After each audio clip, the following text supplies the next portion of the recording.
कथा महाशिवरात्रीची. एकदा पार्वतीने परमेश्वर शिवशंकरांना विचारले, असे कोणते श्रेष्ठ तसेच सरळ व्रतपूजन आहे, ज्यामुळे मृत्यूलोकातील प्राण्यांना तुमची कृपा प्राप्त होईल? उत्तरादाखल शंकराने पार्वतीला शिवरात्रीच्या व्रताची कथा सांगितली. एका गावात एक शिकारी राहत होता. मुक्या जनावरांची हत्या करून तो आपल्या कुटुंबाचे पालनपोषण करत असे. तो सावकाराचा कर्जदार होता. त्याने त्याचे कर्ज वेळेवर चुकविले नव्हते. त्यामुळे संतापून सावकाराने शिकारीला शिवमठात कैदी बनवले होते. योगायोगाने त्याच दिवशी शिवरात्र होती. शिकारी ध्यानमग्न होऊन शिवासंबंधित धार्मिक गोष्टी ऐकत राहिला. चतुर्दशीला त्याने शिवरात्रीची कथाही ऐकली. सायंकाळी सावकाराने त्याला जवळ बोलावून कर्ज फेडण्याविषयी विचारले. शिकारी दुसऱ्या दिवशी सर्व कर्ज फेडेन असे वचन देऊन कैदेतून सुटला. आपल्या दिनचर्येप्रमाणे तो जंगलात शिकारीसाठी निघाला. पण दिवसभर कैदेत राहिल्यामुळे तो तहान-भुकेने व्याकुळ झाला होता.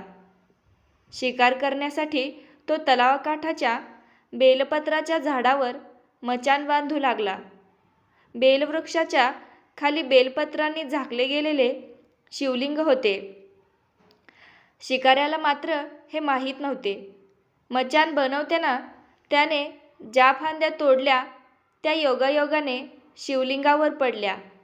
याचप्रमाणे दिवसभर उपाशी असलेल्या शिकाऱ्याचे व्रतही झाले आणि त्याच्या करवी शिवलिंगावर बेलपत्रही वाहिले गेले. एका प्रहारानंतर एक गर्भिणी हरीण तलावावर पाणी पिण्यासाठी पोहोचली. शिकाऱ्याने आपल्या धनुष्याने तिच्यावर नेम साधलाच होता, तितक्यात ती हरीण बोलली, मी गर्भिणी आहे. तू एकाच वेळी 2 जीवांची हत्या कशी करशील हे योग्य नाही. मी आपल्या पिलाला जन्म देऊन लवकरच तुझ्यासमोर येईन, तेव्हा तू मला मार. शिकाऱ्याने धनुष्य बाजूला ठेवले आणि हरिणी झाडाआड लुप्त झाली. काही वेळाने दुसरी हरिणी तेथून निघाली. शिकाऱ्याच्या आनंदाला पारावर उरला नाही. त्याने तिच्यावर नेम साधला. हे बघून त्या हरिणीने त्याला सांगितले की हे पारधी, मी एक कामातुर विरहिणी आहे. आपल्या प्रियेच्या शोधात भटकत आहे. मी माझ्या पतीला भेटून लवकरच तुझ्याजवळ येईन. शिकाऱ्याने तिलाही जाऊ दिले. 2दा शिकार हातातून गेल्यामुळे तो चिंतेत झाला. तेवढ्यातच एक हरिणी आपल्या पिलासोबत तिथून निघाली. शिकाऱ्याला जणू सुवर्ण संधीच मिळाली.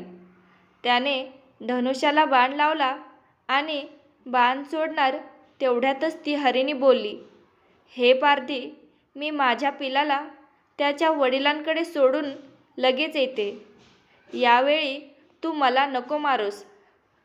शिकारी हसला आणि म्हणाला, समोर आलेली शिकार सोडून द्यायला मी काही मूर्ख नाही. याआधी मी 2दा शिकार गमावले आहे. माझी मुले तहान-भुकेने व्याकुळ झाली असतील. उत्तरादाखल हरिणी म्हणाली, जशी तुला आपल्या मुलांची काळजी वाटते आहे तशीच मलाही वाटते आहे. त्यामुळे मी फक्त काही काळ तुझ्याकडून जीवनदान मागत आहे. माझ्यावर विश्वास ठेव, मी लगेच परत येईन. हरणीचा तो व्याकुळ स्वर ऐकून शिकाऱ्याला तिची दया आली. त्याने तिलाही जाऊ दिले. शिकार न मिळाल्यामुळे तो बेलाच्या झाडावर बसून बेलपत्र तोडत खाली फेकत होता. काही वेळाने एक धष्टपुष्ट मृग त्या रस्त्यावरून जात होता. या मृगाची आता नक्कीच शिकार करावी असा विचार केला. पण त्याच्यावर नेम धरला असता मृग दिनवाण्या स्वरात म्हणाला, हे पारधी, जर तू माझ्या आधी 3 हरणींना मारले असेल तर मला मारण्यातही वेळ करू नकोस.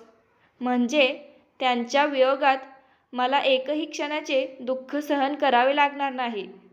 मी त्यांचा पती आहे. आणि जर तू त्यांना जीवनदान दिले असशील तर मला काही क्षणांसाठी जीवनदान देण्याची कृपा कर.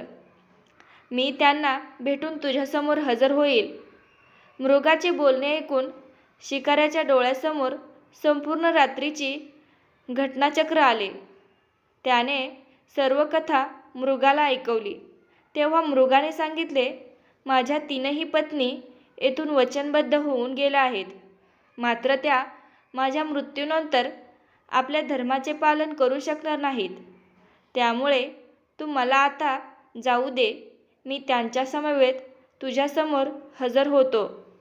उपवास, रात्रीचे जागरण तसेच शिवलिंगावर बेलपत्र चढवल्यामुळे शिकाऱ्याच्या हिंसक हृदयाचे निर्मल हृदयात परिवर्तन झाले होते. धनुष्य त्याच्या हातातून निसटले. शिवाने त्याच्या हृदयात बदल घडवून आणला.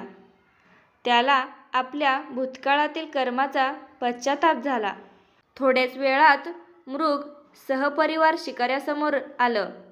या प्राण्यांमधील प्रेम पाहून शिकाऱ्याच्या डोळ्यातून अश्रू व्हायला लागले. शिकाऱ्याने त्यांना न मारता आपणही मुक्या प्राण्यांची हिंसा न करण्याचे ठरविले. देवलोकातून समस्त देव ही घटना बघत होते. घटनेची परिणती झाल्याबरोबरच देवी देवतांनी फुलांचा वर्षाव केला. तेव्हा शिकारी तसेच मृग परिवाराला मोक्षप्राप्ती मिळाली.